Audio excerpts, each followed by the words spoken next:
भारत में कर प्रशासन के नाम पर ईज ऑफ डूइंग बिजनेस का जो बहुचर्चित आख्यान रचा गया है, खोखला है। उसके भीतर छिपी संरचनात्मक जटिलताओं और दमनकारी प्रवृत्तियों का सूक्ष्म विश्लेषण यह उद्घाटित करता है कि हर घर में हर पढ़ा लिखा व्यक्ति बेरोजगार है या रोजगार की तलाश में वो अपना उद्यम इसलिए नहीं कर पाता है कि दुनिया भर की जटिलताएं हैं, भ्रष्टाचार है, भय है, भूख है और अराजकता का पूर्णतः निजाम है जिसमें किसी की कोई जवाबदेही नहीं है और लूट मार का निजाम है।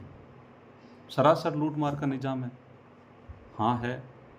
वस्तु एवं सेवा कर, जीएसटी तथा आयकर तंत्र सरलता के वादे के विपरीत सूक्ष्म और लघु एवं मध्यम उद्यमों एमएसएमई के लिए एक जटिल जाल में रूपांतरित हो चुके हैं। परिणामतः अनुपालन, कंप्लायंस की लागत, तकनीकी निर्भरता, निरंतर बदलते नियमों और दंडात्मक प्रावधानों की कठोरता ने उद्यमिता की स्वाभाविक गति को बाधित किया है। हर एक को कहते हैं कि आईपीसी की धारा लगेगी, भ्रष्टाचार है, डरेगा तभी तो।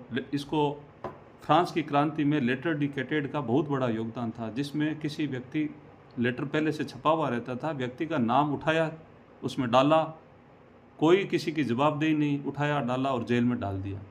पैसे दे दो तो छूट जाएगा, पैसे नहीं दो, हफ्ता वसूली मत करो, आराम से जिंदा रहो। जीएसटी के बहुस्तरीय रिटर्न, ई वे बिल, इन्वॉइसिंग, मैचिंग जैसी व्यवस्थाएं, उसका उद्देश्य पारदर्शिता था। वर्तमान व्यवहार में छोटे व्यापारियों के लिए ऐसे नौकरशाही तकनीकी गठछोड़ का निर्माण करती जहां त्रुटि की न्यूनतम संभावना की भारी जुर्माने और नोटिसों में परिणित होती है।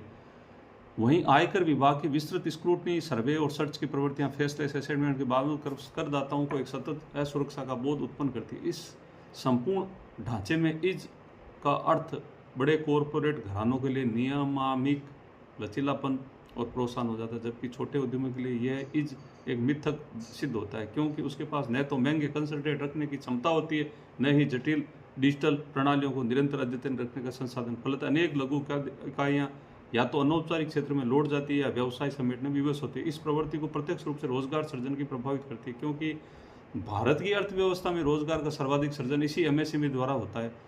जब यही क्षेत्र कर आतंक, टैक्स इंटिमिडेशन और अनुपालन भार से संकुचित होता है तो बेरोजगारी का दायरा स्वाभाविक रूप से विस्तृत होता है। इसके अतिरिक्त इन कर व्यवस्थाओं के क्रियान्वयन में क्षेत्रीय असमानताएं, अधिकारियों के विवेकाधिकार की अस्पष्ट सीमाएं, अपील प्रक्रियाओं की दीर्घता न्यायिक राहत को भी विलंबित करती है, जिससे व्यापार करने की सुगमता एक सांख्यिकीय सूचना भर रह जाती है, न कि जमीनी यथार्थ। अतः एक गंभीर पुनर्समीक्षा की आवश्यकता है, जिसमें कर सरलीकरण को मात्र डिजिटलकरण या दंड की वृद्धि से नहीं, बल्कि प्रक्रियात्मक न्यूनतमीकरण, विश्वास आधारित प्रशासन, लघु उद्यमों के लिए संरक्षणात्मक प्रावधानों के माध्यम से पुनर्परिभाषित किया जाए।